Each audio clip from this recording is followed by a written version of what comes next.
What's up everyone, this is R13 and let's get started. So today we are reviewing a classic Bandai, the 1/100 scale Gundam F90 2 or version 2.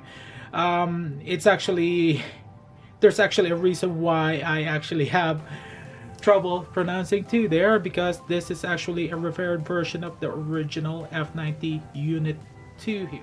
One thing I like about this unit here is this unit actually got two forms. You get the basic form and then you have the long range form.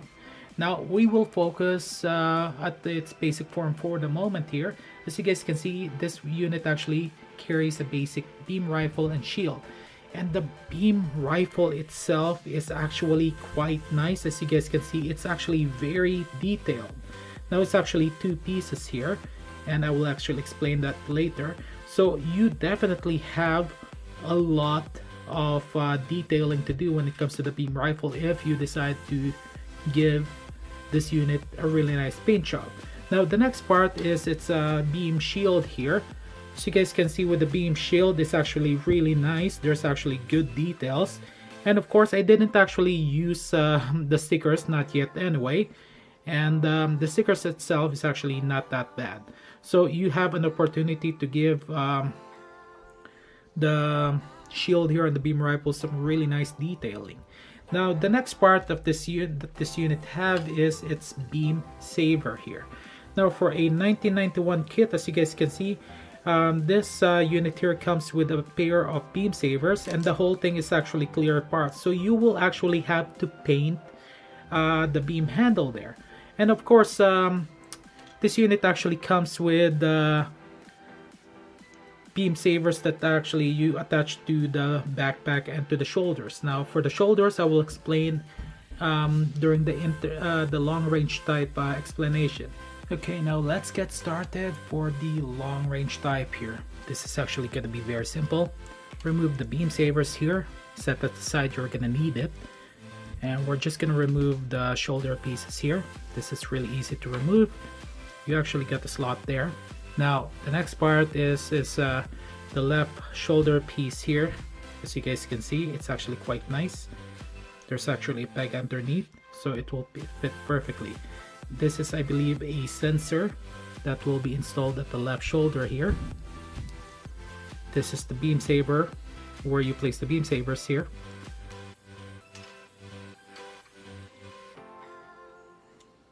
The next part is the side skirt here. You can actually remove this here really easily as well. And this is your ammunition, the hard shells. You put that back there. There you go. Then the next part is the leg piece here. This is actually easy to remove.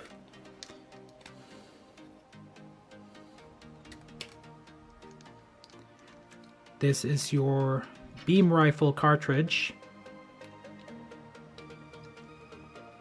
You have a slot there, as you guys can see.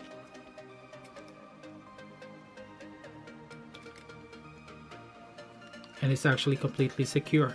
Now the next part is the backpack. As you guys can see, this is another attachment. Really easy. And then the next piece is the long range rifle. As you guys can see, the rifle itself is long and it even bends here. I don't know why yet. Okay, now for the long rifle here. This long rifle is actually quite unique. But before I talk about it, let's finish this baby up. You're gonna need to have the trigger finger here. Then there's a peg there that you'll have to connect.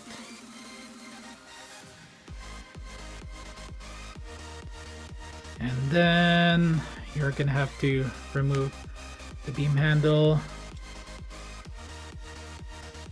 There we go, and we're done. Not the best actually, but here's the rotating table here, what it looks like. So the long rifle itself actually got two versions. You got the hard shell and you got the beam weaponry here. It's literally states long range type, so it can definitely do serious damage. You got the tube launcher there on the forearm, and then you got the two verniers or thrusters at the back there, which is actually quite nice. Wow, it's like, and they definitely and the pilot can definitely purge the weapon, and you will still have its basic weaponry. So if it's carrying able to retrieve a beam rifle, it can definitely fight back. One of the things I like about this unit here is the long rifle. It is actually bendable. There's actually good mobility. Sadly, it was only used once. Okay, now that was a long one. Now let's move on to the next phase here. So let's talk about the knob seam lines and some of the issues of this unit here. So for the knobs here and the seam lines, it is actually very common for classic kit. Now remember, this unit was actually released back in 1991. So they were already doing the planning at the late 80s. So yeah, and the work that the Bandai development team at the time, they did a really great job here. The color separation is great. Now the chest piece here, the vents, and the red part here are color separated, literally. It's if you guys watch my unboxing, you guys will know that last part there, even the verniers here at the legs. So definitely Bandai did a great job building this unit here. This became the basis of the future kits that everyone are enjoying to this day. So just to let you guys know.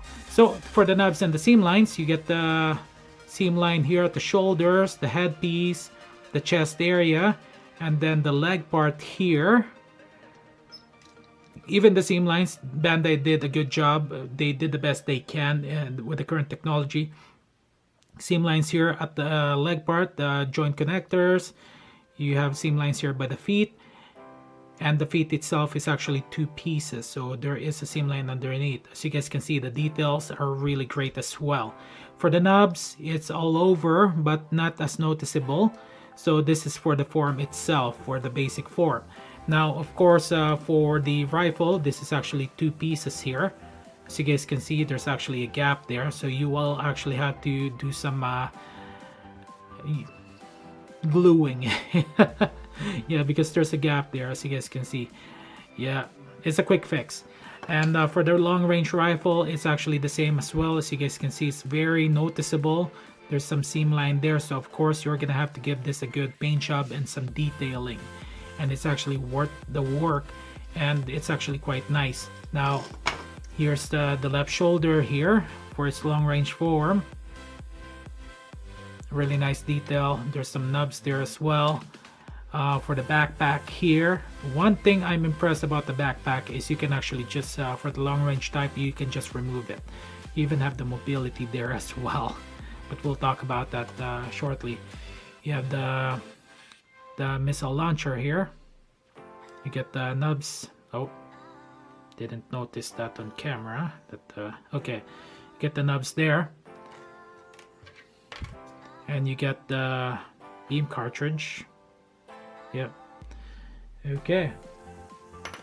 Now for the other issue regarding this unit here, so as you guys have noticed, during certain parts here are actually loose, easy to remove. This is the arm here, and then the waist doesn't actually rotate, but you can definitely do some modification if you want. Now this piece here is actually an extra part that was left behind, so you can actually definitely do some cutting.